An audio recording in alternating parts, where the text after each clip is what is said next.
A person becomes a client the minute they say yes to you. So if you download, let's say your attraction system is download a guide, right? You have a guide, a checklist, or some sort of lead magnet.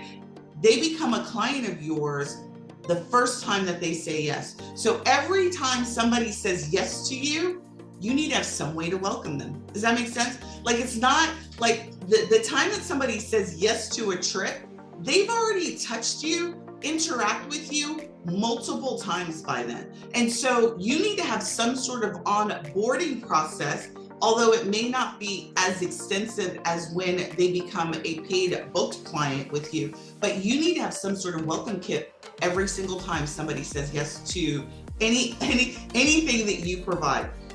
And so what we're doing inside of phase 2 of the bootcamp is we're really crafting not only your welcome kit to your travel request process, but your welcome kit in terms of introducing who your business is, right? What does that look like? We want to also make sure that you have workflows put in place associated with your travel request process, and that you have an onboarding process, right? From the time that somebody says, yes, I want to have you do a quote, what does that look like? From the time that they say, yes, I want to actually meet with you, what's your follow-up game going to be afterwards? What are you going to say to them after they say yes to the design fee? All of that requires some sort of delivery mechanism.